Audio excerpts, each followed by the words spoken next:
नमस्कार दोस्तों, आज की कहानी है भैया दूज की। एक समय की बात है, एक बूढ़ी औरत थी। उसके एक बेटा और एक बेटी थी। बेटी की शादी हो चुकी थी।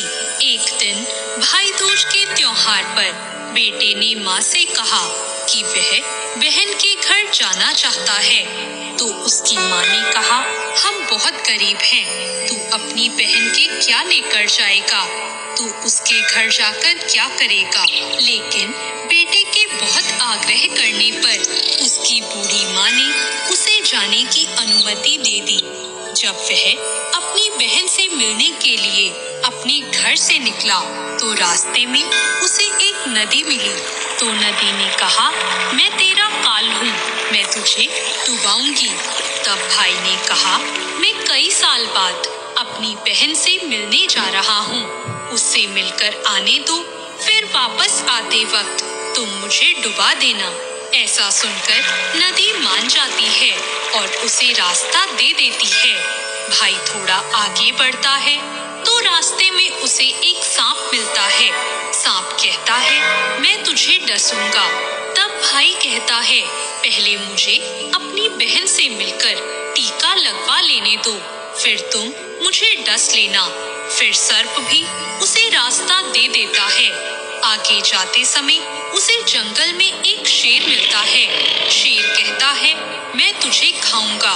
तो भाई उसे भी वही कहता है, मैं पहले अपनी बहन से तिलक करवा लूं, फिर लौटते वक्त तुम मुझे खा लेना। शेर भी उसे रास्ता दे देता है। अब भाई अपनी बहन के घर पहुंच जाता है और वह अपनी बहन को आवाज लगाता है। बहन उस वक्त सूत काट रही होती है। तब उसका सूत बीच में ही टूट जाता है। ऐसी मान्यता है कि यदि सूत काटते वक्त सूत बीच में टूट जाए तो जिस बहन के इकलौता भाई होता है वो जब तक सूत जुड़ नहीं जाता वो बोलती नहीं है। भाई की आवाज सुनकर जब बहन कोई जवाब नहीं देती तो उसका भाई घर के बाहर खड़ा सोचता है कि मैं बहुत गरीब हूँ, शायद इसलिए मेरी बहन मुझसे बात नहीं करना चाहती, मुझे यहाँ आना ही नहीं चाहिए था। ये सोचकर वो वापस जाने लगता है।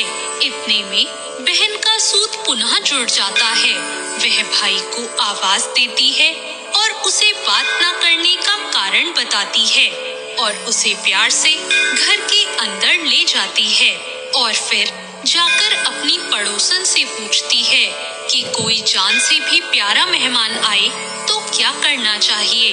पड़ोसन मजाक में कह देती है कि तेल से चौका लगाना चाहिए और घी में चावल पकाने चाहिए। वो पड़ोसन का मजाक नहीं समझ पाती और ऐसा ही करती है। अब ना तो चौका सूखता है और ना ही चावल पकते हैं। इधर भाई को भूख लग रही होती है तो वह बहन से कहता है, बहन है खाना परोस दे। बहन कहती है, आज ना तो चौका सूख रहा है और ना ही चावल सीज रहे हैं। भाई पूछता है कि तूने कैसा चौका लगाया है और चावल कैसे चढ़ाए हैं। बहन कहती है, मैंने पड़ोसन से पूछा था कि जान से प्यारा मेहमान आए तो क्या करना चाहिए, तो उसने कहा तेल से चौका लगाना चाहिए और घी में चावल पकाने चाहिए। भाई बोला, अरे मेरी भोली बहन, कभी तेल का चौका सूखा है और कभी घी में चावल पके हैं। तू ऐसा कर, पानी में चौका लगा और दूध में चावल पका। ऐसा करते ही चौका सूख जाता है और चावल भी पक जाते हैं। तब वह भाई को भोजन करा के उसके तिलक करती है। अगले दिन भाई बोलता है, माँ अकेली है, अब मैं घर वापस जाऊंगा। अगले दिन बहन जल्दी उठकर गेहूं पीसकर भाई के लिए लड्डू बनाती है और कुछ लड्डू बच्चों के लिए रखकर अपने भाई को विदा कर देती है। सुबह जब बच्चे उठते हैं और अपनी माँ से खाने के लिए कुछ मांगते हैं तो माँ उन्हें वही लड्डू दे देती है। वह देखती है कि लड्डू तो हरे रंग के हो गए हैं। फिर वह चक्की में देखती है, उसमें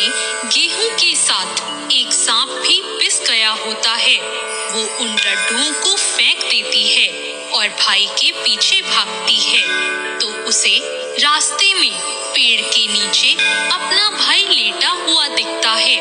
वह उससे पूछती है, मैंने तुझे जो लड्डू दिए थे वो तूने खाए तो नहीं? भाई कहता है, मैंने वो लड्डू अभी तक नहीं खाए, वो इस पेड़ पर टंगे हैं। वो पेड़ से लड्डू उतारती है और गड्ढा करके उन लड्डुओं को वहीं गाड़ देती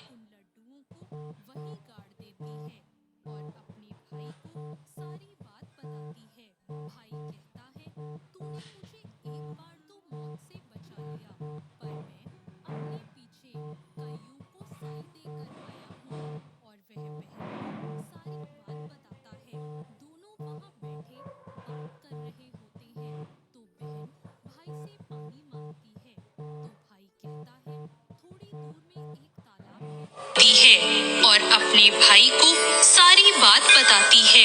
भाई कहता है, तूने मुझे एक बार तो मौत से बचा लिया, पर मैं अपने पीछे कईयों को साई देकर आया हूँ। और वह बहन को सारी बात बताता है। दोनों वहाँ बैठे बात कर रहे होते हैं तो बहन भाई से पानी मांगती है तो भाई कहता है, थोड़ी दूर में एक तालाब है और अपने भाई को सारी बात बताती है। भाई कहता है, तूने मुझे एक बार तो मौत से बचा लिया, पर मैं अपने पीछे कईयों को साई देकर आया हूँ। और वह बहन को सारी बात बताता है। दोनों वहाँ बैठे बात कर रहे होते हैं तो बहन भाई से पानी मांगती है तो भाई कहता है, थोड़ी दूर में एक तालाब है, मैं वहाँ से पानी लाकर आता हूँ। बहन कहती है, मैं खुद चली जाती हूँ और पानी पीकर आ जाती हूँ। बहन जब तालाब पर पहुँचती है तो देखती है कि वहाँ एक बूढ़ी औरत बैठी है तो वह उसके पास जाकर उससे पूछती है कि तुम यहाँ क्यों बैठी हो? तब बुढ़िया कहती है, मैं विधाता हूँ, एक बहन के भाई का रास्ता देख रही हूँ। तब वह पूछती है, माता वह कौन भाई है? तब विधाता कहती है, एक भाई है जिसके प्यार में उसकी बहन ने एक निर्दोष सांप की हत्या कर दी है। वह सोचती है कि यह तो मेरा ही भाई है। वह घबराकर विधाता से पूछती है, माँ उस भाई को बचाने के लिए क्या करना होगा? विधाता उसे कहती है कि उसकी एक बहन है, वह उसे गालियां दे और उसकी शादी होने तक यदि वो हर घात टाल देती है तो उसका भाई बच सकता है।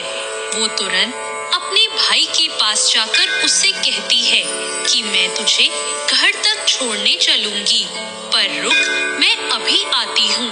फिर वह शेर के लिए मांस, सांप के लिए दूध और नदी के लिए ओढ़नी लेकर आती है और दोनों भाई बहन आगे बढ़ते हैं। रास्ते में उन्हें शेर मिलता है। जब वह भाई को खाने के लिए आता है तो बहन उसे मांस का टुकड़ा डाल देती है। शेर मांस के टुकड़े को खाने में लग जाता है और दोनों भाई बहन आगे बढ़ जाते हैं।